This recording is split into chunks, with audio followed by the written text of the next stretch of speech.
प्रदेश में रोज हत्या, दुष्कर्म जैसी घटनाएं हो रही हैं। प्रदेश में भाजपा सरकार को इसकी चिंता नहीं है। योगी सरकार इन मुद्दों पर बात करने के बजाय लोगों को धर्म, जाति और मंदिर वंचित के मुद्दों में उलझाए हुए है। उद्योगपतियों का कर्जा माफ किया जा रहा है, लेकिन सरकार के पास किसानों एवं गरीबों के लिए पैसा नहीं है। यह बातें बीते शुक्रवार को राष्ट्रीय शोषित समाज पार्टी के राष्ट्रीय अध्यक्ष स्वामी प्रसाद मौर्य ने फर्रुखाबाद जिले में कहीं। बता दें कि फर्रुखाबाद के ठंडी सड़क पर स्थित एक गेस्ट हाउस में वह अपनी पार्टी की संविधान सम्मान व जनहित हुंकार यात्रा लेकर पहुंचे थे। यहां पार्टी कार्यकर्ताओं ने उनका भव्य स्वागत किया। इस दौरान उन्होंने भाजपा सरकार पर जमकर निशाना साधा और अपनी भड़ास निकाली। मीडिया से बातचीत में उन्होंने कहा कि भाजपा की काली करतूतों को जनता के सामने वे उजागर करेंगे। सरकार जाति और धर्म के हिसाब से निशाना बना रही है। बीजेपी को सबक सिखाने के लिए किसी से भी हाथ मिलाना पड़ेगा तो वे मिलाएंगे। उन्होंने कहा कि आगरा में राज्यसभा सांसद का मामला सरकार की साजिश का नतीजा है। सीएम उस दौरान आगरा में ही थे। साथ ही उन्होंने कहा कि करनी सेना ने सपा सांसद के घर पर हमला किया। सपा सांसद के दलित होने के कारण यह हमला हुआ है।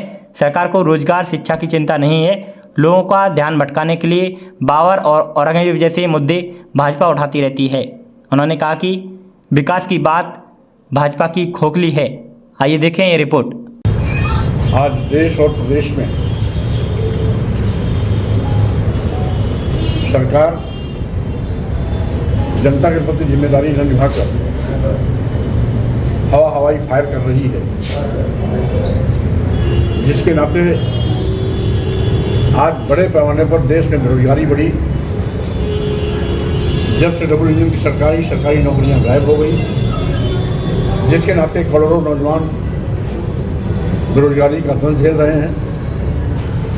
महंगाई आसमान पर है, रुकने का नाम नहीं ले रही है। अभी 2 दिन पहले 2 रुपये प्रति लीटर डीजल और पेट्रोल के दाम बढ़े, वहीं पर गैस सिलेंडर पर 50 रुपये की वृद्धि हुई। महंगाई से आम लोगों का जीना दूभर हो गया है। वहीं पर 3 साल से आंदोलित किसान जो न्यूनतम समर्थन मूल्य की मांग कर रहे हैं, लाभकारी मूल्य देने का वादा करने के बावजूद भी भाजपा की केंद्र सरकार लाभकारी मूल्य देना तो बहुत दूर, न्यूनतम समर्थन मूल्य की घोषणा भी अभी तक नहीं की।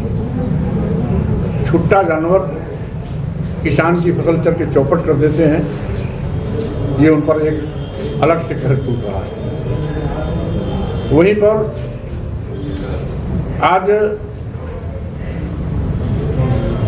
देश और प्रदेश की कानून व्यवस्था तो पूरी तरीके से ध्वस्त हो चुकी है।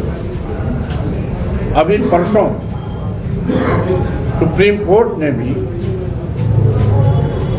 हिदायत देते हुए उत्तर प्रदेश सरकार को कहा कि उत्तर प्रदेश में कानून व्यवस्था नाम की कोई चीज़ नहीं है, जो बहुत ही दुर्भाग्यपूर्ण है। और जिसके नाते आज बड़े पैमाने पर सरकार के संरक्षण में गुंडे, माफिया, अपराधी, अराजक तत्व, अनुसूचित जात, अनुसूचित जनजात, पिछड़े वर्ग और अल्पसंख्यकों पर बेतहाशा जुर्म, अत्याचार कर रहे हैं। फलस्वरूप आए गए दिन किसी न किसी नौजवान की हत्या, बहन बेटियों के साथ बलात्कार का शिकार बनाया जाना और फर्जी मुकदमे लाद करके उन्हें परेशान करना, ये आज एक शकल बन गया है। संविधान की कसम खा करके मुख्यमंत्री, प्रधानमंत्री कुर्सी पर बैठने वाले भाजपा के नेता आज संविधान की धज्जियां उड़ाने में लगे हुए हैं।